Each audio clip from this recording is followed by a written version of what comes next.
Now, the business environment in Nigeria is undergoing a tough time. Well, no thanks to a cocktail of tough economic pronouncements and policies of the new administration since last year. Looking into the professional advisory industry, business, and tax matters for me on the show tonight is Yomi Olugbenro, partner and West African tax leader at Deloitte, Nigeria. Good evening, Yomi. We appreciate you making the time to be in Abuja studios. Sorry, we got a bit of a tech hitch earlier. Now, let's just hit the ground running. Talk to me about your industry right now in Nigeria. How are you folks coping? Well, good evening, boss, and good to be on your show. Great to see you again.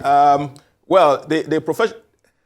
Same here. Well, the professional services is a part of the broader economy, and we know that the economy is going through very challenging times at the moment, and so we all feel a bit of that. But I think the beautiful thing about professional services is that guidance is needed, professional advice is needed at every twist and turn in the economy. So while you are divesting or you are investing or you are thinking restructuring or you are thinking rescue services for your business, you always need professional advice. So everyone is busy trying to help clients to survive these challenging times. We thought you professional advisors, you make money whether things are good or things are not so good. I love to be in that business, I don't know. Because whatever it is, like you said, you folks keep making money. But again, as a professional advisory organization in Deloitte and tax matters and other corporate issues, what are you hearing or seeing in the economy right now in terms of how businesses are repositioning in tune with the crunching environment, whether companies are doing well or they're not doing well? They're coming to you folks. Well, that's true, but it's important to mention that everybody do better when the economy is thriving. So when company comes in for rescue services or restructuring or a turnaround service, that's not the time that you can charge the kind of fee you would charge in an ideal economy. So everybody is feeling it. So I think that point needs to be made. But I think the point to be made is that what companies are concentrating on at this moment is how to really keep their heads afloat. The challenge is everywhere.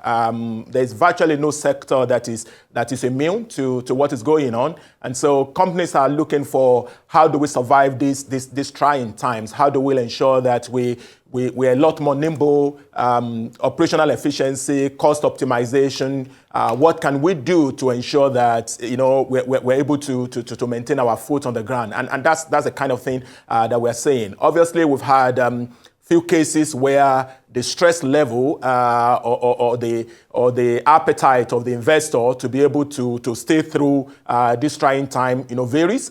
So there are few who are thinking divestment, but obviously every time you talk divestment, there are off-takers who are also looking at how to pick that off. So it's just a mixed bag of companies trying to do their utmost to ensure that they shed off weight, excess weight, and ensure that they continue to service their customer in a profitable manner.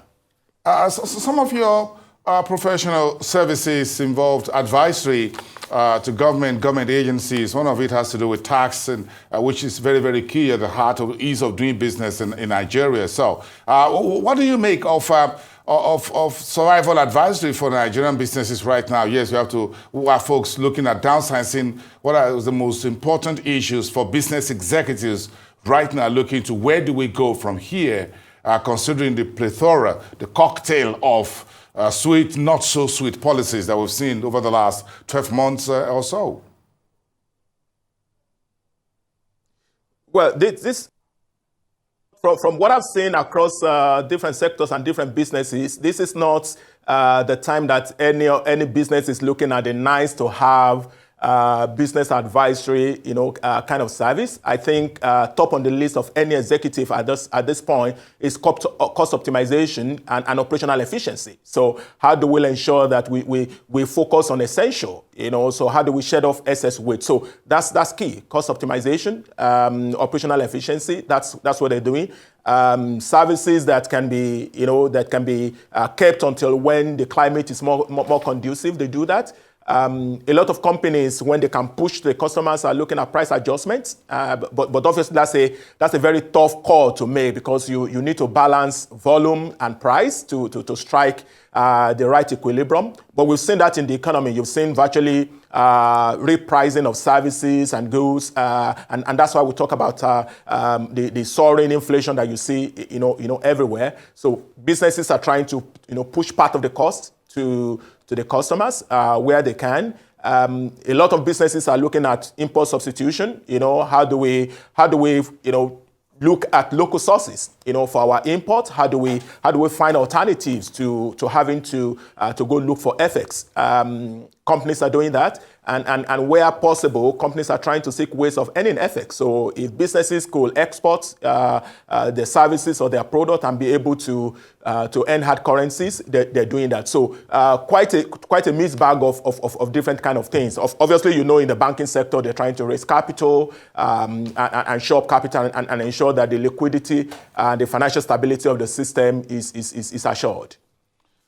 Very interesting. So that comes to tax matters. So there's a new tax policy direction in terms of withholding tax, and some of these reforms are coming through. And I'm sure you're the man to talk to when it comes to this. So times are hard for businesses. So do you think companies still want to pay tax? Yes. Do they believe that the tax environment is tight? Things are really, really difficult in terms of what the government is putting on the table. Or talk to me around this. This is your comfort zone. And I think it's a comfort zone, but I think the news around withholding tax regulation, it's also a cheering news. And the economy really needs this. If you follow the conversation around taxation, the challenges that taxpayers face with respect to the withholding tax regime is one knotty issue that everyone has complained about. There's a lot of ambiguity, lack of clarity, sometimes difficulties in administering the process, some painful administrative process that taxpayer needs to go through, and in a number of cases, it's either the rates to be charged is not clear, who is to pay, not being clearly defined, or sometimes when it is defined, the rates are sometimes too punitive for businesses with low margin. So for once, I think a significant part of this withholding tax regulation actually brings succor and relief to the business. We've had instances where rates are reduced downwards from sometimes 5 to 2%, sometimes from 10% to 2%. We have a number of businesses that have now been relieved of the obligations to do withholding taxes, like small businesses, manufacturer, producer, and quite a long list of incentives, if I can put it that way.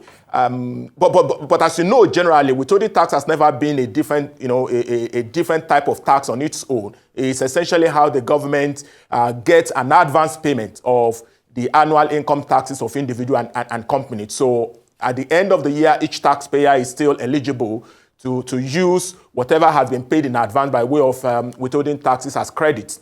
But there are cash flow implications when you have to pay more than you need to because the refund process doesn't work. The credit system is cumbersome. But for once, I think majority of taxpayers and professionals within the field really hail this one, because this is one important regulation that will bring relief, and it's coming, like you said, on the back of the Presidential Tax and Fiscal Policy Reform Committee. So this is one of the quick wins that's out there to provide some palliatives to businesses. So if we just sum it up in about 1 minute, what else do you think? If you're taking the list, as it were, so we've got a withholding tax, job well done for Mr. President and his administration. What else do you think the government should do very quickly for ease of doing business?